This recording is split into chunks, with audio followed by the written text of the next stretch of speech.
Good evening students. काल आपण जर्नलची थोडीशी ओळख करून घेतली. त्यानंतर input G S T output G S टीची पण एंट्री पाहिली. आज आपण व्यवहारात ज्या नेहमीची खरेदी विक्री, खरेदी म्हणजे परचेसेस, विक्री म्हणजे सेल्स, त्यानंतर खरेदी केलेला माल परत केला, परचेस रिटर्न म्हणतात त्याला, विकलेला माल परत आला त्याला सेल्स रिटर्न म्हणतात. असे छोटे छोटे एंट्री आज आपण पाहणार आहोत आणि नंतर मग मुख्य गणित त्याच्यानंतर चालू होत असतं. छोटे छोटे संकल्पना समजून घेऊ. पहा, पहिल्यांदी गुड्स अकाउंट, पेज नंबर 55, 55 पान काढायचे. Goods account. The term goods includes commodities purchase by the businessmen for resale. व्यापाऱ्याने तो माल पुनर्विक्रीसाठी, रिसेल म्हणजे परत विकण्यासाठी घेतलेला असला पाहिजे, तर तो व्यापारी माल असतो. अकाउंटच्या भाषेत त्याला गुड्स म्हणतात. It is generally classified as purchase account. मग माल खरेदी केला असेल तर त्याला परचेस अकाउंट म्हणायचं, विकला असेल तर सेल्स अकाउंट. रिटर्न आउटवर्ड, विकलेला माल परत केला, आपण खरेदी केलेला माल परत केला, रिटर्न आउटवर्ड, परचेस रिटर्न पण म्हणतात त्याला. रिटर्न इनवर्ड, विकलेला माल परत आला आपल्याकडं, इनवर्ड आपल्याकडं आला म्हणून त्याला रिटर्न इनवर्ड अकाउंट किंवा त्याला सेल्स रिटर्न पण म्हणतात. गुड्स विथड्रॉन बाय प्रोप्रायटर्स अकाउंट, मालकाने खाजगी कामासाठी माल स्वतःच्या वापरासाठी घेतला असेल तर. Goods distributed as free samples account, जाहिरातीसाठी फुकट वाटला असेल तर. Good disturbed bye fire account, गोडाऊनमध्ये आग लागून माल जळाली, नुकसान झालं ते असेल तर. Goods damage or lost in transit account, माल खराब झाला, ट्रान्झिट म्हणजे प्रवासात चोरीला गेला. गुड्स पिलफर्ड ऑर स्टोलन अकाउंट, किंवा चोरीला गेला. या प्रकारच्या विविध ट्रान्झॅक्शनच्या आपण एंट्री पाहणार आहोत. परचेस अकाउंट पहिल्यांदा. या परचेस अकाउंटमध्ये दोन प्रकार पडलेले आहेत. पहा, कॅश परचेस आणि क्रेडिट परचेस. कॅश म्हणजे रोख खरेदी आणि क्रेडिट म्हणजे उधारीने खरेदी.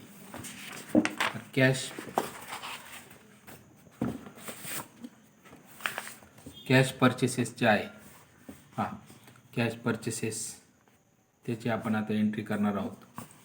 Wien goods are purchased and payment is made to seller immediately, ताबडतोब पैसे दिले, बाय कॅश ऑर बँक, मग ते पैसे रोख दिले असेल किंवा बँक थ्रू दिले असेल, it is called as cash purchase, मग त्याला कॅश परचेस म्हणायचं. याचं एक्झाम्पल पाहता आपल्याला जर्नल एंट्री करायचे, नीट लक्ष द्यायचं आहे. Purchase goods for cash from mister Sonu worth ₹2000.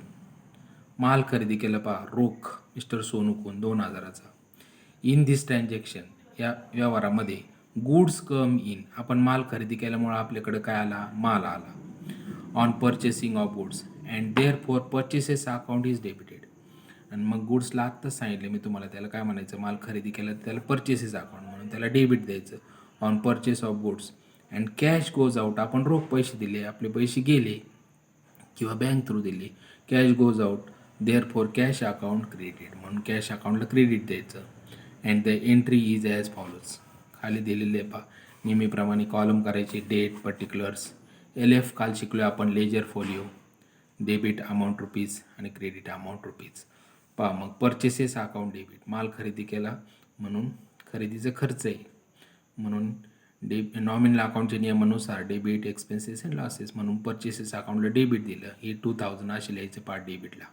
त्यानंतर टू कॅश अकाउंट, हे टू असं थोडंसं अंतर सोडून लिहायचं असतं, हे क्रेडिट असतं. पहा, हे टू कॅश अकाउंट 2000 असे खाली लिहायचे. पहा, आणि कंसामध्ये narration, being purchase goods for cash, आपल्याकडून पैसे गेले, क्रेडिट व्हॉट गोज आउट, म्हणून याला टू कॅश लिहिलेले आहे. पहा, त्यानंतर आता क्रेडिट परचेसेस, उधारीने खरेदी केल्यानंतर कशी एंट्री करायची. पहा, when goods are purchase and payment is made to be made in future date, भविष्यातील तारखेला आपण त्याचे पैसे देणार आहे. टू सेलर, विक्रेत्याला. Seller allows a certain period of time, आपल्याला विशिष्ट कालावधी दिला जातो. टू द बायर, खरेदी करणाऱ्याला. To make the payment in respect of such purchases, it is called as credit purchases. याचं उदाहरण पाहता, purchase goods from Mrs Sonali worth rupees 15,000 on credit. इथं क्रेडिट शब्द दिलेले पहा. उधारीने 15,000चा माल केला खरेदी. माल तर आपल्याकडे आला, खरेदीचं खर्च तर आहे नाही का. मग तोच नॉमिनल अकाउंटचा नियम डेबिटचा. Debit expenses and losses. Purchases account debit 15,000 to Mrs Sonali's account 15,000. Credit the giver. Credit the giver इथं नियम होतो, म्हणून सोनालीला क्रेडिट दिलेलं आहे, देणारी. Being purchase goods on credit. माल उधारीने खरेदी केला. आता रिटर्न आउटवर्ड ध्यानात ठेवायचं किंवा याचं दुसरं नाव ध्यानात ठेवायचं, परचेस रिटर्न. रिटर्न आउटवर्ड किंवा परचेस रिटर्न. याच्यामध्ये पहा, this account is for recording return of goods purchase. माल खरेदी केला पण परत केला. Sometimes goods purchase are return to the supplier for various reasons. Like विविध कारणासाठी परत करतात. पहिलं कारण पहा, goods are not according to sample. आपण जसं मागवला नमुन्याप्रमाणे नव्हता माल, म्हणून परत केला. Goods are of inferior quality. Inferior म्हणजे कमी प्रतीचा. Goods are damaged in transit. प्रवासात खराब झालेला असेल. Goods are defective. सदोष असेल माल. Goods are received in excess quantity than order. आपण ऑर्डर दिली त्याच्यापेक्षा जादा माल आला असेल, आपण परत करून टाकायचा असतो. Delay in supply of goods किंवा उशिरा माल आला, काही उपयोग होत नाही म्हणून माल परत केला जातो. या कारणामुळं रिटर्न आउटवर्ड म्हणतात. आपल्याकडून तो गेला म्हणून out. Thus when goods purchase are return to the supplier it is called as return outward. मग त्याला रिटर्न आउटवर्ड म्हणायचं, ऑर याला परचेस रिटर्न म्हणायचं. मग याची एंट्री कशी केली नीट लक्ष द्या. आता पहा, return goods worth ₹200 to Mrs Sonali. 200 रुपयाचा माल परत केला. In this transaction the goods goes out. माल गेलेला आहे आपल्याकडून. On returning of goods to supplier, पुरवठा करण्याला. Therefore return outward account should be credit. Credit what goes out यानुसार रिटर्न आउटवर्ड किंवा परचेस रिटर्नला क्रेडिट द्यायचं. पहा, मिसेस सोनालीज अकाउंट डेबिट. आपण सोनालीला माल केला. डेबिट द रिसिव्हर या नियमानुसार. ज्याला मिळालं त्याला सोनालीला डेबिट दिलं. पहा, आणि आपल्याकडून माल गेलेला आहे. टू रिटर्न आउटवर्ड अकाउंट म्हणा किंवा मग परचेस रिटर्न अकाउंट, तुम्हाला जो शब्द सोपा वाटेल तो. हे डेबिटला लिहायचं आहे, क्रेडिटला. Being goods return. त्यानंतर आता sales. Sales for the business means goods sold. माल विकल्यानंतर त्याला सेल्स म्हणायचं. Sales are classified in the following types. याच्यामध्ये 2 प्रकारे पहा. विक्री, कॅश सेल्स, एक रोख विक्री असेल किंवा मग क्रेडिट सेल्स, उधारी विक्री असेल. Cash sales when goods are sold and money is received immediately. माल विकला आणि पैसे ताबडतोब आले, इज कॉल्ड कॅश सेल्स. याचं एक्झाम्पल पहा. Sold goods worth ₹5,000 for cash to Mr Govind. रोख माल विकला मिस्टर गोविंदला. पहा, आपल्याकडे माल विकल्यानंतर, रोख विकल्यानंतर आपल्याकडे पैसे आले. आपल्याकडे नियम आहे, डेबिट व्हॉट कम्स इन. हे बघा, कॅश अकाउंट. पैसे आले म्हणून कॅश अकाउंटला डेबिट दिलं. 5,000 डेबिटला लिहिले.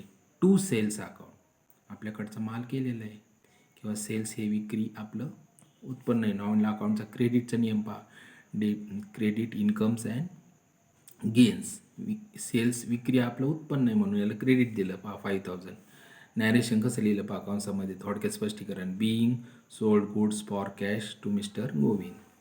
आता क्रेडिट सेल्स समजून घेऊ. पहा, क्रेडिट सेल्स उधारीने विक्री. When goods are sold and money will be received on future date. भविष्यातील तारखेला पैसे येणार आहे. It is called as credit sales. मग त्याला उधारीने विक्री म्हणायचं. याचं एक्झाम्पल पहा. Sold goods to Mr Govind for ₹30,000. इथं कॅश शब्द दिलेला नाही, लक्षात ठेवायचं. म्हणजेच तो माल उधारीने विकलेला आहे, उधारीने विकला. मग माल कोणाला विकला? गोविंदला विकला. डेबिट द रिसिव्हर नियम आहे आपल्याकडं. आधी डेबिटचा नियम पाहिजे, तिन्ही माहिती कोणता डेबिट येतो. Mister Govind account debit. Debit the receiver, त्याला मिळालं म्हणून गोविंदला डेबिट 30,000. आणि आपल्याकडून माल गेलेला आहे टू सेल्स अकाउंट. विक्री आपलं उत्पन्न आहे 30,000, याला सेल्सला क्रेडिट दिलं. Being good sold on credit. Narration, थोडक्यात व्यवहार कशाबद्दल झाला त्याला म्हणायचं narration. Being good sold on credit. त्यानंतर आता रिटर्न इनवर्ड. माल विकला पण काही कारणामुळे परत आला आपल्याकडं. सेल्स रिटर्न म्हणायचं त्याला किंवा रिटर्न इनवर्ड म्हणायचं. इन म्हणलं की त्या नाही ठेवायचं, आपल्याकडं आला. आउट म्हणलं की गेला. When the goods sold to customer are return by that buyer to the seller due to various reasons. विविध कारणासाठी परत केलं. It is called on return inward or sales return शब्द आहे. एक्झाम्पल पाहायचं. Govind return goods worth ₹8,000. गोविंदने 8,000चा माल परत केला पहा. Out of goods of ₹30,000 purchase by 30,000चा माल खरेदी केला पण 8चा परत केला त्याने नाही का.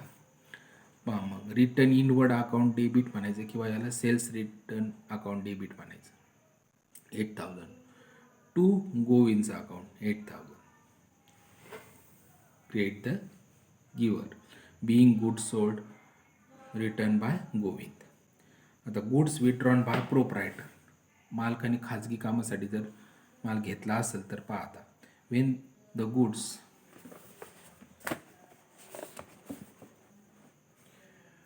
Goods are withdrawn by proprietor. मालक जेव्हा स्वतःच्या व्यवसायातून माल घेतो खाजगी कामासाठी from the business for his private or personal household use. खाजगी कामासाठी घरगुती कामासाठी in such case drawing account is debited. मग अशा वेळेस मालकाने जर माल घेतला खाजगी कामासाठी तर लक्षात ठेवायचा शब्द ड्रॉविंग म्हणायचं त्याला उचेल. Drawing account is debited. The goods withdrawn by proprietor goes out of the business.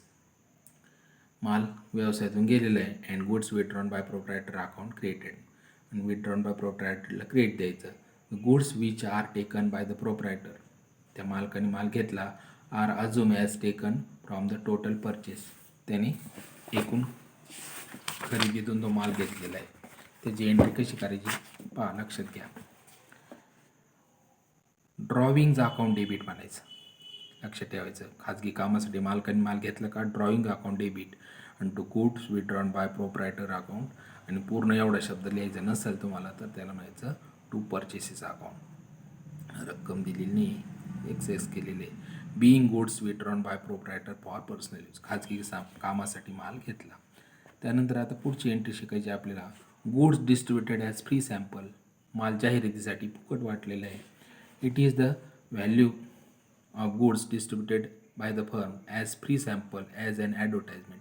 जाहिरात करण्यासाठी काही वेळेस कंपनी काय करतात फुकट माल वाटतात. Advertisement account is debit. आपलं तर खर्च झालं नाही का मग खर्चाला डेबिट द्यायचं. ॲडव्हर्टाइजमेंट खर्च आहे.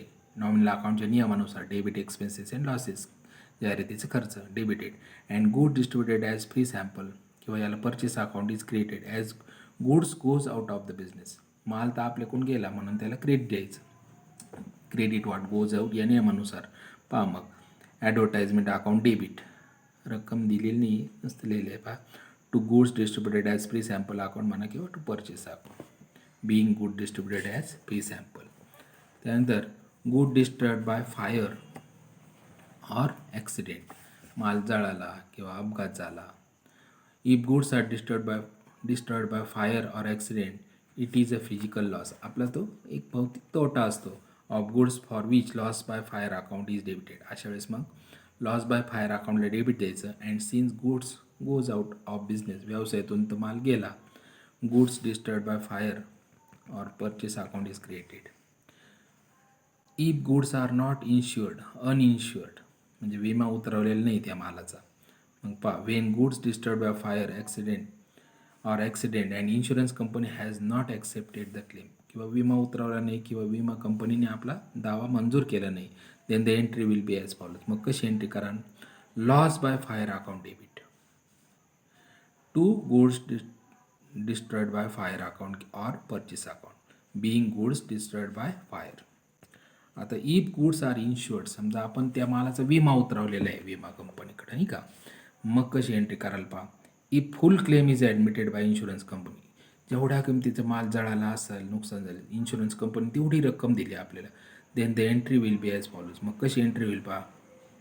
Insurance company account debit to good destroyed by fire account or purchase account. Being insurance claim accepted by company. त्यानंतर if the claim is partly admitted by the insurance company then the entry will be as follows. काही रक्कम दिली insurance company संपूर्ण नाही दिली. मग कशी entry कराल. इन्शुरन्स कंपनी अकाउंट डेबिट जेवढी आपल्याला दिली असेल तेवढी. Loss by fire account debit आपला जेवढा माल जळाला असेल समजा 1,000चा माल जळाला इन्शुरन्स कंपनीने 500 दिले. मग इन्शुरन्स कंपनी इथं 500 आणि 500चा माल जळाला म्हणून इथं 500 येईल. To good destroyed by fire account or purchase account इथे 1,000 येईल. इथं 500 500 आणि इथं समजा 1,000 येईल. Being good destroyed and insurance company admitted the claim partly, म्हणजे अर्धीच रक्कम दिली किंवा काही रक्कम दिली. त्यानंतर goods damage or lost in transit, प्रवासामध्ये माल खराब झाला. While dispatching the goods to the buyer and before it reaches him, माल त्या ठिकाणी खरेदी ग्राहकापर्यंत पोहोचण्यापर्यंत. If there is any damage to the goods in transit, प्रवासात माल खराब झाला due to an accident, अपघातामुळं, then it is a physical loss of goods. मग कशी एंट्री करायला पहा. Loss in transit account debit to goods lost in transit account, किंवा झालं परचेस अकाउंट म्हणायचं. If goods are insured and full claim is admitted, त्याच्यामध्ये परत विमा उतरवलेला आहे, पूर्ण रक्कम दिली विमा कंपनीने, then the entry will be. कशी एंट्री विल पहा. इन्शुरन्स कंपनी अकाउंट डेबिट, पूर्ण रक्कम मिळालेली, to goods lost in transit account किंवा purchase account. Being insurance company admitted the claim. छोटी छोटी व्यवहार दिलेली एक एक एक एक, नंतर सर्व एकत्र आपल्याला सोडवायचं असतं. सध्या फक्त थोडी थोडी माहिती दिलेली त्यांनी. If the claim is partly admitted by the insurance company, काही रक्कम दिली किंवा अर्धी दिली, the entry will be. Insurance company account debit, lost in transit account debit to goods lost in transit account, being goods lost in transit and partly claim admitted. आता pilfered goods or stolen, माल चोरीला गेला. If the goods are pilfered or lost by theft, theft म्हणजे चोरी, or stolen किंवा चोरीला जाणे, it becomes physical loss of goods. मग कशी एंट्री कराल.